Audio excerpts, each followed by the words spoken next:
Hi hello అందరికీ నమస్తే. నేను మీ జర్నలిస్ట్ రవీందర్. టాపిక్లోకి వెళ్ళడానికి ముందు నాది ఒక రిక్వెస్ట్, మన ఛానల్ ఎవరైనా సబ్స్క్రైబ్ చేసుకోకపోతే కనుక తప్పకుండా సబ్స్క్రైబ్ చేసుకొని నాకు సపోర్ట్ చేయండి.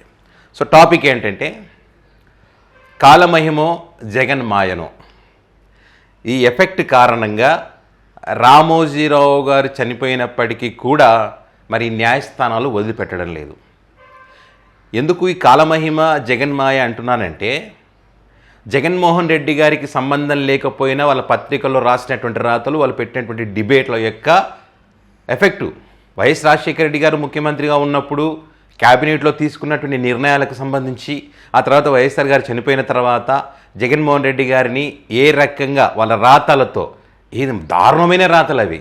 జగన్మోహన్ రెడ్డి ఒక సైకో, ఒక ఆర్థిక ఉగ్రవాది, నేరగాడు, ఆ రాష్ట్రంలో ప్రజల సంపదంతా దోచుకున్న దొంగ అని చెప్పి, అమ్మ జగన, దొరికిపోయిన జగను, ప్యాలెస్ల జగను అని చెప్పి రకరకాల వార్తలు రాసి రాసి రాసి రాసి రాసి ప్రజల్లో ఒక దొంగగా చిత్రీకరించే ప్రయత్నం ఇప్పటి వరకు చేస్తూనే ఉన్నారు.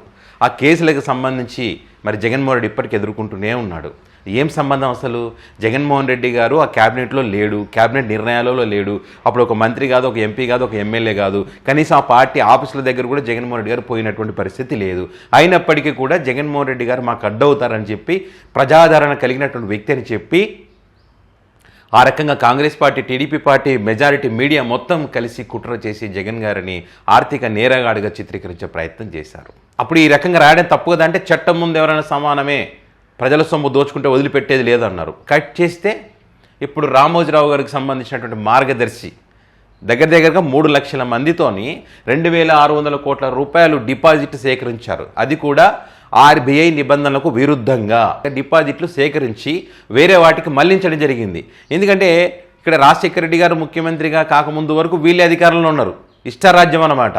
నిబంధన లేదు, పాడు లేదు, చట్టం లేదు, ఏమీ లేదు, ఇష్టం వచ్చినట్టుగా చేసినారు. 2006లో వైఎస్ రాజశేఖర రెడ్డి గారు ముఖ్యమంత్రిగా ఉన్నప్పుడు ప్రజలకు సంబంధించిన సొమ్మును తిరిగి రాబట్టాలని చెప్పి డిపాజిట్లు సేకరిస్తున్నటువంటి అంశాలకు సంబంధించి కేంద్రానికి కానీ ఆర్బీఐకి కానీ లేఖలు రాసింది, ఈ జరుగుతున్నటువంటి అవకతవకలకు సంబంధించి. అప్పుడు ఆర్బీఐ ఒకటే చెప్పింది, ఆ లేఖలకు స్పందించి, ఈ డిపాజిటర్ల పరిరక్షణ చట్టం కింద ఏ చర్యలైనా మీరు తీసుకోవచ్చు అని చెప్పి మరి అప్పుడు రాష్ట్ర ప్రభుత్వానికి చెప్తే వాళ్ళు కేసు వేయడం జరిగింది. ఉండవేల అరుణ్ కుమార్ గారు. ఆ కేసు కొనసాగుతూనే ఉంది, ప్రజల తరఫున పోరాటం చేస్తూనే ఉన్నాడు. అయితే వీళ్ళేంటి, రామోజీరావు గారు చనిపోయిన తర్వాత, ఈ రామోజీరావు గారు చనిపోయినారు కాబట్టి ఈ కేసు కొనసాగడం అనేటువంటిది వేస్ట్ అని చెప్పి వీళ్ళు తెలంగాణ హైకోర్టులో ఆశ్రయిస్తే తెలంగాణ హైకోర్టు కొట్టివేసింది. మరి దీన్ని సవాల్ చేస్తూ ఉండవేల అరుణ్ కుమార్ గారు ఇక్కడ మళ్ళీ సుప్రీంకోర్టును ఆశ్రయించడం జరిగింది. ఎందుకంటే ఇది ఒక వ్యక్తికి సంబంధించినటువంటి విషయం కాదు కదా. రామోజీరావు గారు చనిపోతే ఏంటి, కోట్ల రూపాయలకు సంబంధించినటువంటి విషయం, అనేక మంది ప్రజలకు సంబంధించినటువంటి విషయము, ఆ డిపాజిట్లు సేకరించినటువంటి విధానం కూడా నిబంధనలకు విరుద్ధంగా ఉంది కాబట్టి అన్నీ నిగ్గు తేలాల్సినటువంటి అవసరం ఉంది. ఇప్పుడు వాళ్ళ కార్యక్రమాలు ఏమైనా ఆగిపోయినాయా? ఈనాడు పత్రిక ఏమైనా ఆగిపోయిందా? రామోజీరావు గారు చనిపోతే రామోజీ ఫిలిం స్ట్రీట్లో కార్యక్రమాలు ఆగిపోయినాయా? మార్గదర్శి కార్యక్రమాలు ఏమైనా ఆగిపోయినాయి? సంస్థల కార్యక్రమాలు లేదు కదా. ఇవన్నీ రామోజీరావు గారి ఇవే కదా, అవి కొనసాగుతున్నాయి కదా. మరి ఖచ్చితంగా నిగ్గు తేలాల్సిందే. సో అదే విషయాన్ని సుప్రీంకోర్టు ఈరోజు చెప్పింది. ఏం రామోజీరావు గారు చనిపోతే ఇది సంబంధించినటువంటి ఆపేయాల్సిన అవసరం ఏముంది? ఇప్పుడు మార్గదర్శికి సంబంధించినటువంటి ఆస్తులన్నీ అటాచ్ చేసి ప్రజలకు ఇవన్నీ పంచుతామని చెప్పి చాలా సీరియస్గా వార్నింగ్ ఇచ్చింది ఈరోజు సుప్రీంకోర్టు. ఇట్లా కేసులు వేసినారని చెప్పి చనిపోయిన వ్యక్తి మీద కక్ష సాధింపులు చేస్తూ ఉన్నారని అంటారు. మరి మీరు అంతకుముందు రాతలు రాసినారు కదా. వైఎస్ రాజశేఖర రెడ్డి గారు చనిపోయిన తర్వాత కూడా ఎఫ్ఐఆర్లో రాతలు రాసినారు కదా. జగన్మోహన్ రెడ్డి గారికి సంబంధం లేకపోయినా సంబంధం ఉందని రాతలు రాసినారు కదా. ఒక దొంగగా చిత్రీకరించారు కదా. అసలైనటువంటి దొంగ దొరికినప్పుడు న్యాయస్థానంలో నిరూపించే అవకాశం ఉన్నప్పటికీ కూడా మనిషి లేడని చెప్తారా? అప్పుడేమో చట్టం అందరికీ సమానమే, తప్పు చేయకపోయినా. ఇప్పుడు తప్పు చేసినా కూడా చట్టం వర్తించదా? ఇది రాజకీయ కక్ష సాధింపు కోణంలో జరుగుతున్నట్టు అనుకోవాలా? కాలం ఇప్పుడు ఒకేలాగా ఉండదు, మారుతుంటుంది. కాబట్టి మీరు చక్రాలు తిప్తాం అని ఏది అంటున్నారో, కాలచక్రం అనేది ఒకటి ఉంటుంది. ఆ కాలచక్రం ముందు మీ చక్రాలు తిరగవడానికి ఇదే పెద్ద ఎగ్జాంపుల్. ఖచ్చితంగా మనం ఏదైతే చేస్తామో అదే తిరిగి వస్తుంది. చివరి రోజుల్లో రామోజీరావు గారు చివరి రోజుల్లో బెడ్ మీద పడుకున్నప్పుడు మాట్లాడినటువంటి మాటలు గుర్తుంటాయి చాలామందికి. అంటే ఒక్కసారి సినిమా రీల్ తిరిగినట్టు తిరిగి ఉంటుంది రామోజీరావు గారికి. మనం రాసినటువంటి రాతలు, మనం చేసినటువంటి ఇవన్నీ కూడా తిరిగి ఈరోజు మన చుట్టూ నిలబడ్డాయి కదా అని చెప్పి అందుకే అన్నారు, కాలమహిమో జగన్ మాయో తెలియదు కానీ ఈ రకంగా ఉంది పరిస్థితి అని చెప్పి బెడ్ మీద పడుకొని మరి ఆ విచారణకు వచ్చినటువంటి సందర్భంలో మాట్లాడినటువంటి మాటలు పెద్ద ఎత్తున వైరల్ అయినాయి. అదేవిధంగా చంద్రబాబు నాయుడు గారు కూడా మాట్లాడారు కదా, ఊచలు లెక్క పెట్టాలి, చెప్పకూడదు తినాలి, జైలుకు పోయినటువంటి వ్యక్తి అంటే రకరకాలుగా మాట్లాడారు కదా. మరి చంద్రబాబు నాయుడు గారు కూడా ఒక కేసులో జైలుకు పోవాల్సిన పరిస్థితి వచ్చింది కదా, జైలుకు పోయినాడు కదా. చివరికి బెయిల్ ఏ రకంగా వచ్చిందో తెలుసు కదా. సో ఈ పరిణామాలన్నీ జరిగిన తర్వాత జగన్ గారిని కొన్ని అనాలంటే అనలేని పరిస్థితి. ఎందుకంటే కాలచక్రం అనేటువంటిది అన్నీ చూపించింది, వాళ్ళకి రుజువు చూపించింది. అయ్యా నువ్వు ఆ రోజు అదన్నావు కదా, ఈరోజు నీకు కూడా జరిగింది చూడు, తప్పు చేయకపోయినా అన్నావు, ఈరోజు తప్పు చేసి దొరికిపోయావు నువ్వు అని చెప్పి. సో మొత్తానికి మార్గదర్శకు సంబంధించినటువంటి డిపాజిట్ల విషయంలో న్యాయస్థానం అందరికీ న్యాయం సమానమైనటువంటి కోణంలోనే ఆలోచిస్తుంది.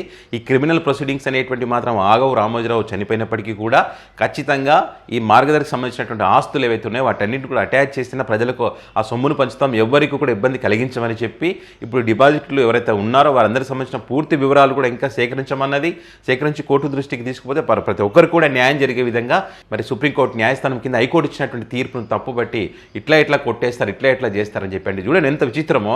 2 రాష్ట్ర ప్రభుత్వాలు కూడా ఒప్పుకుని, ఇక్కడ తెలంగాణ కానీ ఆంధ్రప్రదేశ్ 2 తెలుగు రాష్ట్రాల్లో ఉన్నటువంటి ప్రభుత్వాలు ఏం పట్టించుకోవడం లేదు. అంటే వాళ్ళ స్వార్థమే ముఖ్యం, కానీ రాష్ట్రంలో ఉన్నటువంటి ప్రజలు నష్టపోయారు కదా, వారి ప్రయోజనాలు ముఖ్యం కదా, ఈ రకంగా వదిలేస్తే మళ్ళీ ఇదే రకంగా చేస్తారు కదా అనే ఆలోచన ఏమాత్రం లేకుండా వాళ్ళు ఈరోజు ప్రవర్తించారు. సో దానికి చెంపపెట్టులాగా సుప్రీంకోర్టు ఈరోజు తీర్పు వచ్చింది.